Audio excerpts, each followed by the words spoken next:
Welcome to the Deep Dive. Today we're looking at current events, but through the lens of philosophy and ethics. I like it. We've got Yeah.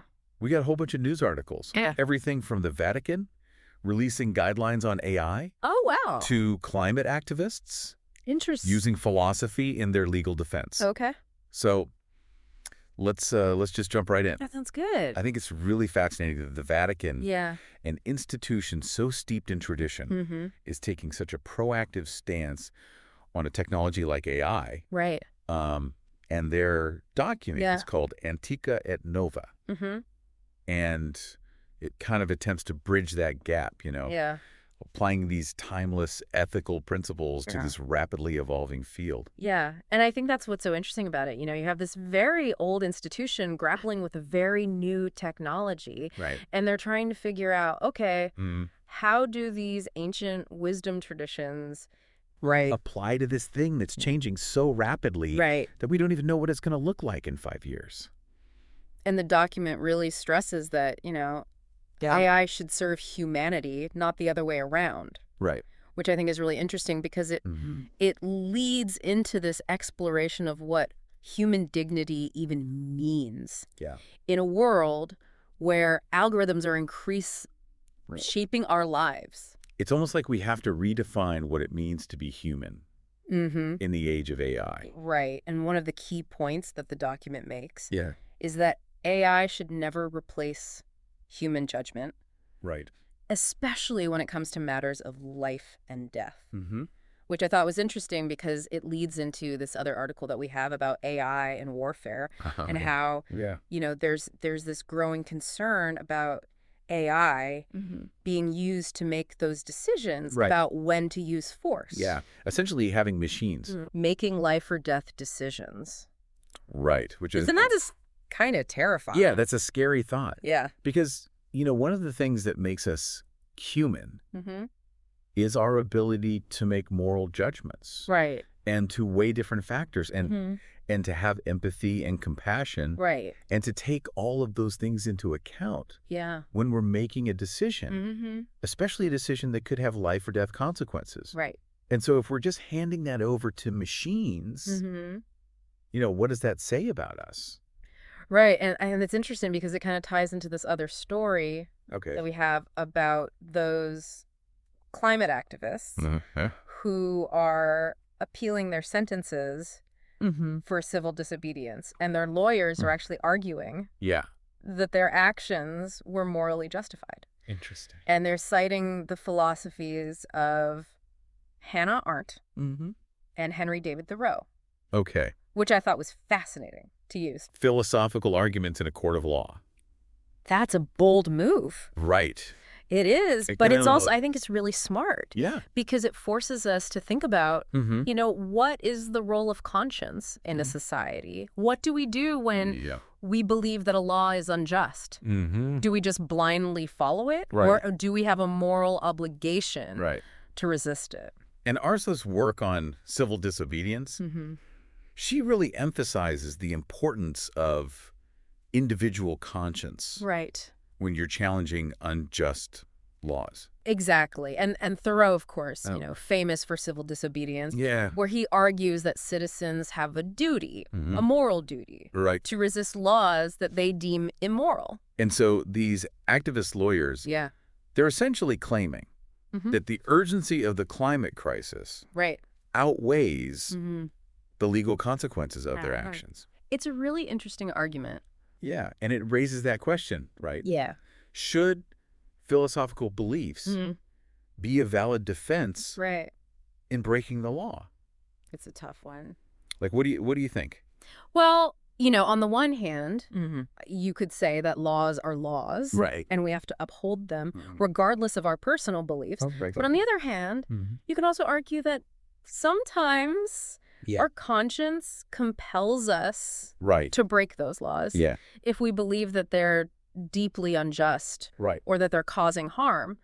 And so it's a really complex issue. Yeah. There's no easy answer. It's not black and white. No, not at all. But I think it really highlights how philosophical ideas can have these real-world implications. Right. They're not just abstract theories. Right. They can actually influence our actions and our choices. Right. They influence our choices. They influence legal battle. Yeah, exactly. And speaking of choices, let's talk about the workplace. Yeah, let's dive into the workplace. We have these two articles that kind of offer contrasting perspectives on workplace ethics. One focused on dress codes and the other one on remote work. Interesting. So the article criticizing dress codes argues that they often go beyond just promoting professionalism and they veer into restricting personal expression and potentially even perpetuating biases. Right. Like, for example, some dress codes might disproportionately impact women or people of color, reflecting societal biases rather than some objective standard of professionalism. Exactly. And it's a good point. Like, whose idea of professional are we upholding? Of professional are we upholding? At what cost? At what cost? Yeah. You know, are we sacrificing individuality and self-expression in the name of some arbitrary standard? Yeah, and the second article tackles the assumptions surrounding remote work, and it argues that evaluating employees based on their physical presence rather than their actual output is outdated. Right. And unproductive. It's like that old, it's a shift in thinking. Butts in seats mentality. Right. From butts in seats to... Exactly. But in a world where... Outcomes. Yeah. In a world where technology allows for greater flexibility, maybe we do need to redefine what it means to be... What does it mean? A productive worker. To be a productive worker in the 21st century. Right. And so I'm curious. What do you think? Does being physically present automatically equal better work? I think it depends. Yeah. I think for some people, being in the office can be really helpful for collaboration and for creativity and just for feeling like they're part of a team. Right. But for other people. But for others, they might actually be more productive working from home. Right.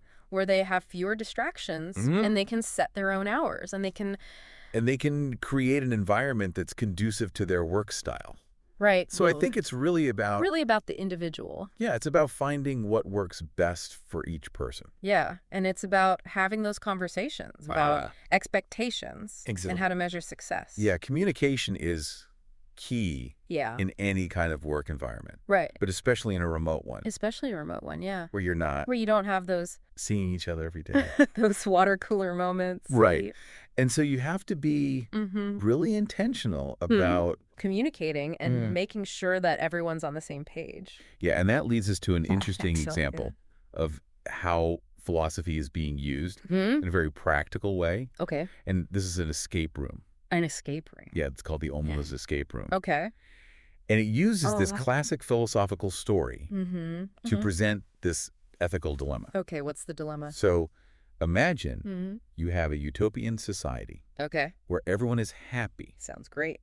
But their happiness depends on the suffering of a single child. Oh, wow. So the question is... It's a tough one. Would you accept that trade-off? Or would you walk away? Wow. I don't know. It's a tough... It's a tough question. Yeah. And I think it really forces participants to confront their own values and consider these difficult choices that we sometimes face in the real world. It's like a thought experiment. Come to life. Yeah. Where there aren't always easy answers. And so I'm curious. What would you choose? That's a tough one. Yeah. I have to think about that. Yeah. It's not an easy answer. Yeah. But I think it's a question worth asking. Right. And I think it's a powerful reminder that philosophy isn't just abstract theorizing. Right. It's about grappling with these very real dilemmas that shape our lives. It's about how we live in the world. Right. It's not just about the choices that we make. Thinking about. And the values that we hold. It's about actually living it. Absolutely. Yeah. And I think that's what makes it so relevant. Right. And I think that's what makes this deep dive so interesting. Yeah, exactly. Because we're taking these current events and we're looking at them through this philosophical lens. Right. And it helps us to see. To really understand what's at stake. In a new way. Yeah. And to maybe make more informed decisions about how we want to live in it. Absolutely. Yeah. So I think that's a great place to leave it for now. Yeah, I think so too. But we'll be back soon. We'll be back soon. With more deep dives. And to explore even more. Into the world of philosophy and ethics. Of these philosophical questions. Yeah, and current events. Yeah. So stay tuned. Stay tuned. Yeah, that escape room really brings to light how complex moral decision-making is. It really does. And speaking of complex issues, we have this news piece that's examining the fallout from the grooming gangs scandal. Oh, right. Yeah. Which is obviously a sensitive topic. Very sensitive. But the article raises some important questions about what progressives can learn from this disturbing situation. Yeah, I think it's a call for some serious soul searching. You know, within progressive circles. To really examine any blind spots or biases that may have contributed to this problem being overlooked or downplayed for so long. Yeah, it's a reminder that even well-intentioned groups can have flaws. And that acknowledging those flaws is crucial for growth and progress. It's about being humble and being willing to learn and to admit when we've made mistakes. Right, and it's a call for honesty and accountability, recognizing that sometimes even those fighting for social justice can fall short of their own ideals. Absolutely. And on that note, of institutions facing challenges. We have some news about the University of Puerto Rico putting a moratorium on philosophy. What? And other programs. Wow. Yeah. So the article highlights the difficult financial situation that the university's in, which is forcing them to make these tough decisions about resource allocation, which has obviously sparked some protests from students and faculty. Of course. Who see these programs as essential. Yeah. I mean, philosophy is, it's the foundation. It really is. Of critical thinking and of understanding the world. And it raises this broader question, of how we value the humanities in a world that's increasingly STEM-focused. Yeah. Are we losing something essential? When we prioritize technical skills over philosophical inquiry and critical thinking. I mean, it's a debate that's been going on for a while. Yeah, but this brings it into sharp focus. Yeah, it really does. But I'm curious, what do you think? Well, I think it's a false dichotomy to say that we have to choose between STEM and the humanities. Yeah. I think we need both. We need people who can think critically and solve problems. Yeah. And we need people who can understand the human condition and the world around us. Right. We need both. And I think the best solutions come when we bring those two perspectives together. Yeah. And while we're on the topic of education, there's this piece exploring how technology is changing the learning landscape, looking at both the opportunities and the challenges presented by online learning and digital tools. Yeah. I mean, technology has the potential to democratize access to education like never before. Yeah.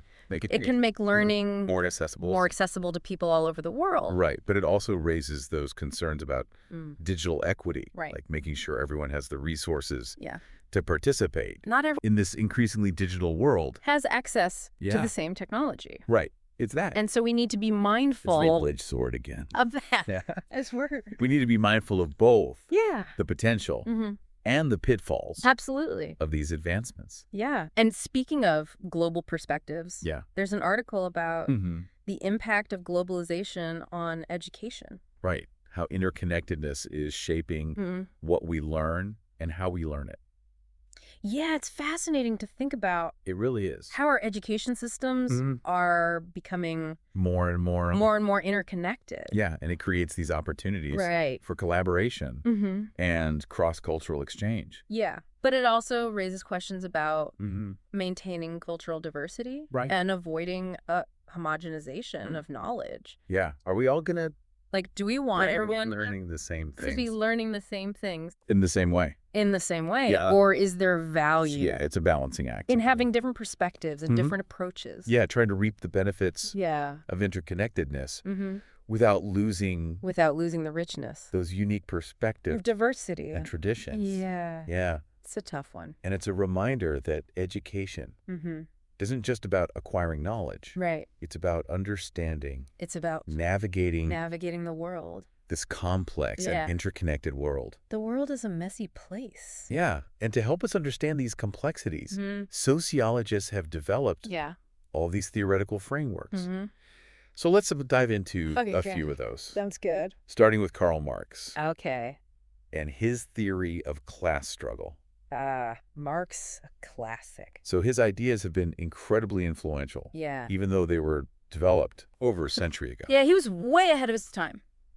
He really was. In a lot of ways. So he focused on how economic forces shape societal structures and power dynamics. Yeah, he was all highlighting the inherent inequalities within capitalist systems. Right, and how those inequalities lead to conflict and to struggle. And his work continues to be relevant. Oh, absolutely. As we grapple with issues like wealth disparity and social mobility. Right, like we're seeing those issues play out in real time. Right in front of us. Yeah. And it's a perspective that encourages us to question who benefits from who's winning, the existing system, and who's losing. Yeah, and how is power really distributed? Yeah, who has the power? Yeah, and who doesn't? And another article explores the concept of functionalism in education. Okay, so this perspective sees society as this complex system where each part, including education, plays a specific role in maintaining stability and order. So functionalists really emphasize the role of education in transmitting societal norms and values. Yeah, preparing individuals to become contributing members to fit in of society, to know their place. And it's a view that highlights the social purpose and function of education. Yeah, it's not just about going beyond just individual growth, acquiring knowledge. It's about the needs of society. Right. And then we have an article on symbolic interactionism. In education, so this which takes a more micro level approach. Yeah, focusing on how individuals create meaning through their interactions, especially within the classroom. Yeah, like how do our interactions with others shape our understanding of the world, of ourselves and the world around us. Exactly. And so it highlights how symbols and language and nonverbal cues, all of that shape our understanding, shapes how we see the world and how we see ourselves. And it reminds us that education isn't just about absorbing information. It's about shaping identities and social realities. It's about socialization. It's about becoming, through interactions, a member of a group. And it's fascinating how something as simple as a teacher's tone of voice or a student's body language can have a huge impact. The learning process. Yes, absolutely. And building on that idea of challenging dominant narratives. We have this article on critical theory in education. So critical theory really encourages us to question everything. Power structures. Social inequalities. That often hidden curriculum that perpetuates what are we not being taught that we should be taught. What are the underlying messages? What are the assumptions that we're making? That we're not even aware of. That we're not even questioning. And it's a framework for empowering individuals and promoting social justice. By challenging the status quo. By speaking truth to power. By disrupting. And advocating for transformative change. So it's about recognizing that education can be both. It can be a tool. A tool for liberation.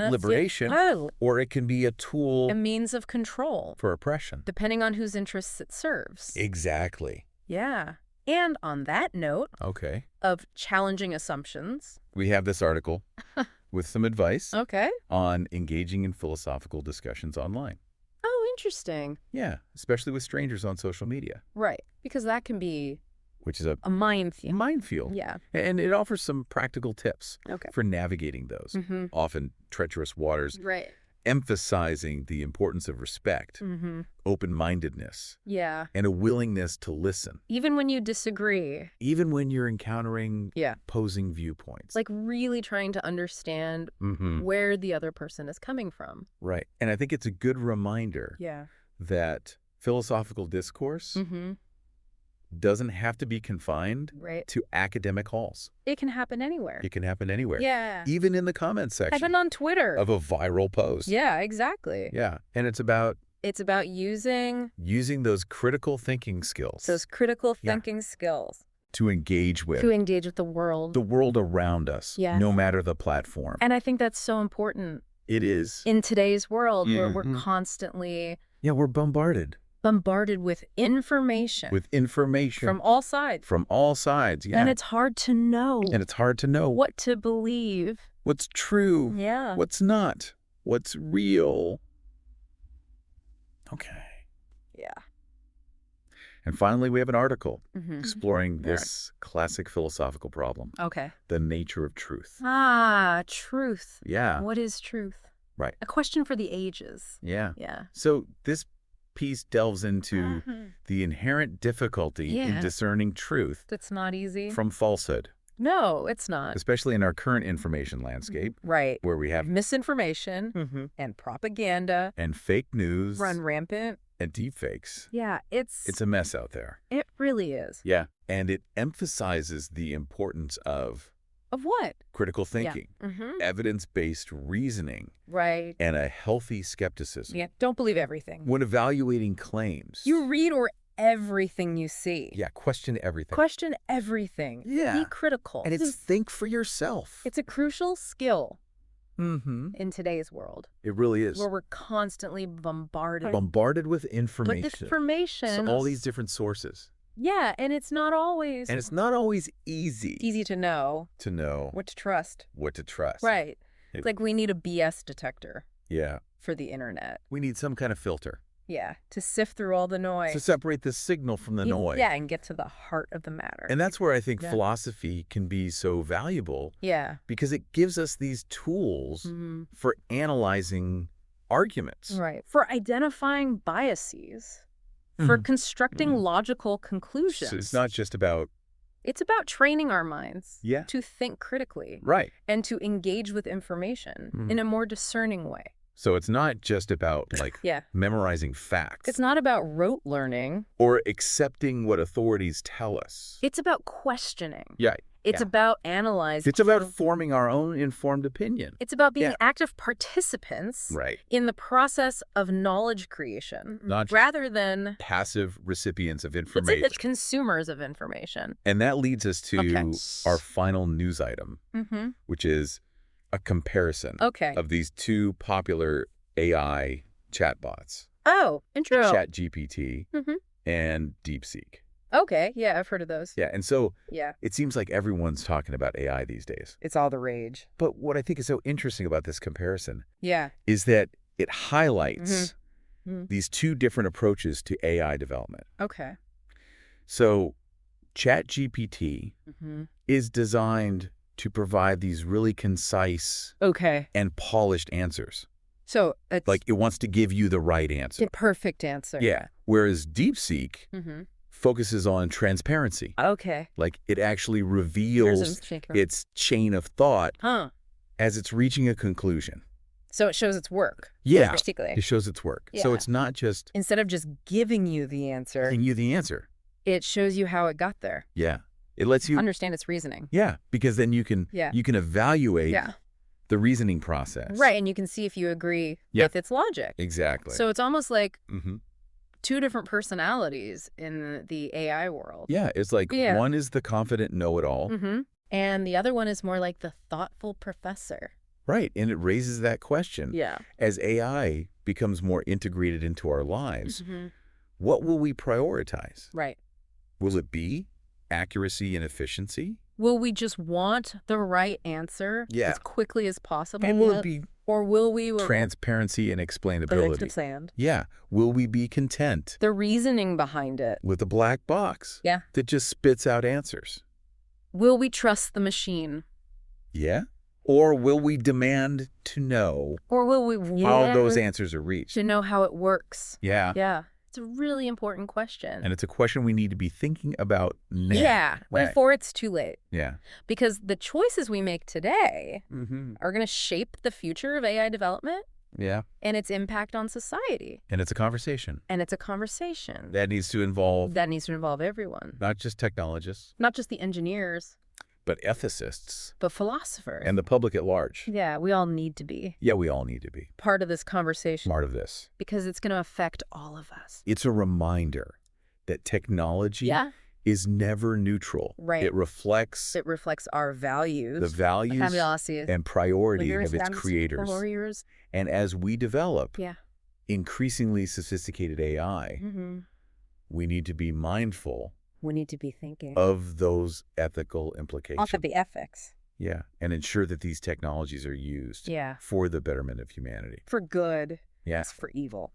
And that brings us to the end of our deep dive into today's news. Today's news. Through the lens of philosophy and ethics. Through the lens of philosophy and ethics. We covered a lot of ground today. We did. From the Vatican's stance on AI to the role of philosophy in a rapidly changing world. Yeah, and it's amazing to see how all of these seemingly disparate topics are interconnected. Right, they all raise these questions. They all come back. About values, responsibility. Big questions. Yeah, and the kind of future we want to create. What kind of world do we want to live in? And so, to our listeners, we leave you with this final thought. Okay. In a world of accelerating change and complex challenges, don't be afraid to ask those big questions. Engage in thoughtful discussions. Have those difficult conversations. Challenge assumptions. Don't just accept the status quo. Yeah, and use your critical thinking skills. Those critical thinking skills. To navigate the world. In this ever-evolving landscape. Yeah, the world is changing. Yeah. Faster than ever. It is. And we need to be prepared. We do. To adapt. Yeah. And to think critically. Right, about the challenges. And to make informed decisions about the future. Absolutely. So keep questioning. Keep questioning. Keep exploring. Keep exploring. And keep diving deep. Keep diving deep.